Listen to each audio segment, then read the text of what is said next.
alcoholism, sometimes mental illnesses, and you got a group of seedy-looking guys pacing around with beards and tattoos, smoking cigarettes, kind of jumpy because they're going through withdrawals from their favorite drugs. And the way the state law is, you can rent your house out to one of these groups, get paid really well with tax money, and then just ruin your neighbor's life. Because then everybody's afraid. The kids are afraid. The wives are afraid. Because some of these guys are so weird and sketchy. That's what happened in Laguna Niguel. We're going to have Stephanie Bashur on. She's upset because a guy who is suspected of kidnapping a little girl in San Diego was arrested at a group home 2 doors away from the elementary school where her kids go, 7 and 10 years old. And then, just a week or so ago, there was another incident at the same home. Police had their guns drawn. The elementary school put on lockdown. And they call this a mental health home. So she wants this thing gone. Of course, yes. She claims there might be protests against the owner of the home who might own a restaurant, where they might show up to try to tell them, you got to do something about this. So let's get Stephanie on the show to talk more about what they want to do. Stephanie, how are you? Hi, I'm pretty good. How are you guys? Fine. Tell us about, first of all, this guy who was accused of kidnapping in San Diego. Was he living at this group home in your neighborhood, or he ran over there? I don't have a lot of details on what his situation was. I found out about it after the fact, that he was arrested at what I read in the paper was a sober living home on the same street as my children's home. Or as my children's school. I didn't know that it was located 2 doors away from the school until this last incident from Friday, May 22nd, happened. And I was trying to get to the school, and I couldn't get to the school because there were about 5 or 6 cop cars blocking the street, and there were cops in front of the house with their guns pointed at the home. So I didn't know what that meant. I couldn't get to the school. I turned around. I parked my car. I kind of stood back and waited. And when the police weren't directing any of the parents on what to do, I called a friend of mine who happened to be in one of the classrooms that was subsequently put on lockdown. She said she couldn't find one of her children, and neither of my children did she know where they were. So it was very upsetting, to say the least. Oh, the worst feeling in the world. I can tell you what we were able to find out on that story from the archives. Back in April, the son of a prominent San Diego businessman was arrested in Laguna Niguel in a kidnapping attempt targeting an elementary school student last month in San Diego County. His name is Jack Henry Duche, taken into custody 7:30 at night in the 25,000 block of Adelanto Drive in Laguna Niguel. And it says here, he confronted a child at an elementary school in Solano Beach on the afternoon of March 23rd and ordered her to get into his silver and black SUV. When she refused, he did drive away. They investigated 150 tips before tracking him down. And you're saying, Stephanie, from what you understand, this may have been the sober living home in Laguna Niguel is where he was found? Well, that was what I read in the paper. So once this lockdown at the school subsided and I was able to get onto campus and I was able to locate my 2 kids, I asked one of the police that was walking back to his car, who was coming away from the home of the incident, I said, are we going to be able to find out what happened? And is that the same home where that attempted kidnapper was living? Is that sober living home? And he said, it's not a sober living home, it's a mental health home. Man, what does that mean? Sober living is the cover story. Yeah, because I don't know.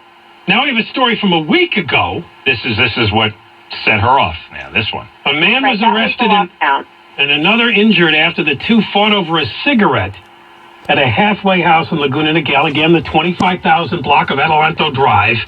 2 in the afternoon. The cops are called because they got into a fight because one man wouldn't loan the other a cigarette.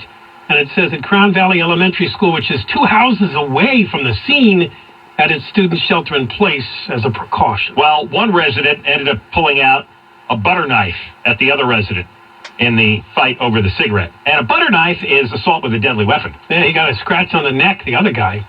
So this is what's going on in the neighborhood of your kid's school. Apparently. Who owns this place? I don't know the name of the individual. We had a community meeting on Tuesday night, and it was disclosed that the owner of that home also is the owner of a very popular restaurant called El Cortez. That's right around the corner from this street, this home, and the elementary school. So, you believe he owns the home, but he allows it to be used as a mental health or a sober living place. Right. What I've been told is that it's managed by a company called Sovereign Health Group. And this Sovereign Health Group, I've just learned also on Tuesday night's meeting, is managing 2 other homes within about 100 yards of the school. So there's 3 of these homes that are very close to the school. I think they're owned by different homeowners, but they're managed by the same Sovereign Health. Yeah, I mean, that's the standard practice, is you can rent out your home to Sovereign Health Group. They'll bring in the creepy guys. And then they'll pay you. And you get paid. And they get paid. And they get paid by tax money. And it's actually very generous benefits. I mean, you could make a lot of money, more than you would renting it out to ordinary people. Yeah, I was told that each resident brings in $5,000 per month. Yeah. Now, what have you spoken to your local politicians? Is this allowed? Can you have these type of group homes this close to elementary schools? Well, at this community meeting I went to on Tuesday night, our assistant city manager of Laguna Niguel was there, and he said that the city cannot regulate these homes any differently than a regular single-family home. Really? Oh, the state, when you have people with mental problems in there or drug and alcohol problems, you would think it would be different. No. Yeah, I don't know. It has something to do with a number of residents maxing out at 6, and the homeowner that lived in between the school and this home was there, and he was asking, well, we were told by the city that they were getting licensing, and the assistant city manager said, well, they don't have licensing yet, but they've applied for it. You know what? I don't know what that means. You have some leverage here, because the owner of the home owns a restaurant in town. It's time to have a community meeting at the restaurant one evening. No, I'm serious. I like that idea. I'm going to write that down. Yeah. You know what? Get 30, 50, 100 people, and all you guys have dinner at the same time. And start talking loudly about the owner of the restaurant and how he's got this home filled with crazy people, and the children in the neighborhood are scared and threatened. Maybe he'll be working that night. Yeah, I mean, you know what? I would pick at the restaurant. I would go in there, order some food. You know, believe me, other listeners have driven out creepy guys out of their neighborhood simply by picketing. And you go in the restaurant and you order some food, and you start having conversation. Maybe mention it to the other people at the other tables. Hey, you know who owns this restaurant? A guy who owns Creepy House, and our school was on lockdown. I'm not against creepy people. I'm not against people with any kind of disability, however they want to categorize it. I just want my kids to be safe. Well, you can't have both. You can't have both. Well, creepy people can be unsafe to your children. You've already had 2 pretty bad incidents right there. I mean, especially with the guy that was arrested for the kidnapping. You don't know these guys' backgrounds. You don't know what they've done in their lives, what their tendencies are. I wouldn't trust them, and nobody's going to tell you the truth. You think the state's going to tell you the truth, or the owner's going to tell you the truth? Oh, they're just guys. They drink too much beer. It's nothing serious. How do you know that? Did they send a notice out in the neighborhood with their criminal records? With their addiction records, their diagnosis? No, they haven't. My first question was, is it legal for them to be this close to the school? And if it is, I think it is. What are the guidelines for disclosing that to the residents and the parents of the children that are attending that public school? And apparently there is none. All right, hang on, Stephanie, because we see in your email that you gathered some other information concerning a petition and a bill that San Clemente, I guess, is pursuing over this. We're talking to a listener by the name of Stephanie Bayshore. She emailed us to say that there is apparently a group home, it looks like, for people with mental health problems or sober living, not sure, but it's really close to an elementary school. And there's already been 2 things that have happened in just the last couple of months. Arrests. One was a guy that was apparently attempting a kidnap in San Diego County, and another involved 2 guys fighting over a cigarette. One pulled a knife. More coming up. John and Ken Show, Shed in his news. State officials have placed an 80-square-mile area in Long Beach under a fruit and vegetable quarantine because 8 is shocked. She's in Laguna Niguel, and she has discovered over the last couple of months that there is a group home right next to her kids' elementary school. And with good reason, yeah. The police have made some arrests already. There was a guy arrested in Laguna Niguel, apparently at that home, who was wanted in an attempted kidnapping in San Diego County. And more recently, 2 guys were fighting over a cigarette, and one of them pulled a butter knife. There was an arrest there, too. And, they're mental health homes or they're sober living homes. But what happens is you get a bunch of creepy, weird guys who start fighting over cigarettes, and then you have creepy, weird guys who want to kidnap a little girl and do God knows what. And so Stephanie is here to talk about it, and she had 2 questions. Is this legal? Well, yeah, it is. And do the residents have to be notified? No, they don't.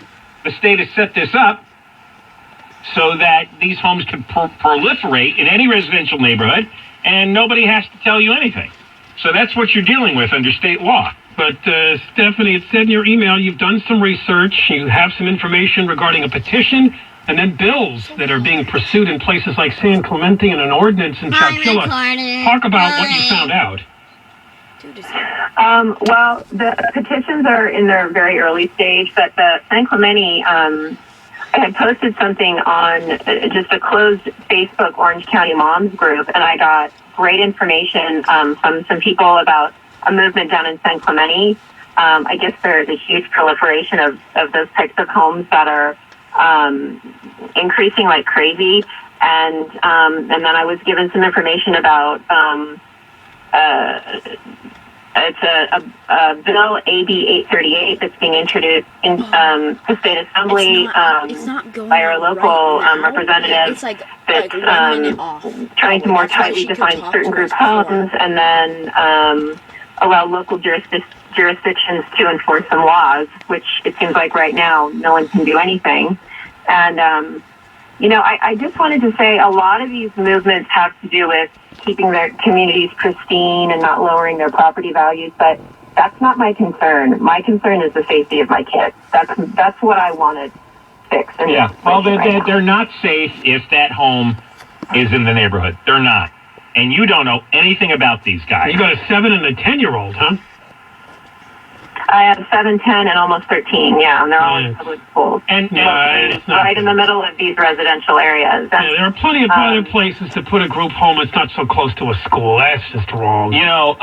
When they were going to release a sex offender up in the Palmdale area, the local people in the neighborhood just went nuts to the owner of the home.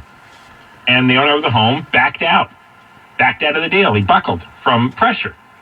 Putting on pressure from everybody else in the neighborhood is tough for a guy to deal with, especially if he owns a restaurant in town. But if you got mothers and children outside his restaurant or in his restaurant saying, close this thing down, stop this, it's going to be tough for him to resist you. Yeah, that's where we're going to start. I mean, social pressure can override these stupid laws that allow this sort of thing. And you got every right to protect your kids. Those creepy guys don't have a right to live in your neighborhood and make you scared about what's going to happen to your kids. Your rights Well, apparently they do. Yeah, I know. Apparently that's why you use the social pressure tactic. And the owner of the home, he owns a restaurant. Well, now that's in play. Now that can be used as leverage. Does he want people to enjoy their meals there, or does he want angry moms and angry kids and angry dads outside the front door? And the power that you have, too, Stephanie, is these 2 arrest stories. They're really creepy. I mean, a kidnapper? Yeah. An attempted kidnapper of children? That's a bingo. It's saying, if this isn't just fantasy fears, this is reality. Look what happened. I got arrested there. Right. We're not talking about, and, we're not talking about just nuisances, people that are loitering, people that are leaving cigarette butts. That's not going to hurt my kids. What's happened so far, it's just going to get worse. All right, Stephanie, good luck to you. Keep us updated. All right, thanks so much. All right, Stephanie Bayshore from Laguna Niguel fighting about a group home in the neighborhood that's really close to an elementary school. And again, key to this story, 2 arrests, 1 guy an attempted child kidnapper in San Diego County. Another guy pulls a knife fighting with another guy from the home. Group home. That's enough to send them all packing. That's how I feel. They are a plague. They're an absolute plague. Nobody wants them in the neighborhood. I wouldn't. I mean, really, nobody. It's just you got all kinds of really scary people living in those places. And truthfully, I got a choice between worrying about my kids and worrying about their problems. I'm going to worry about my kids. I don't really care about their problems. They had their chance throughout their life to straighten themselves out. If they can't, they're not going to bring their weirdness over on my block. John and Ken Show, KFI. Shannon has news. The man seen beaten on video by San Bernardino County Sheriff's deputies is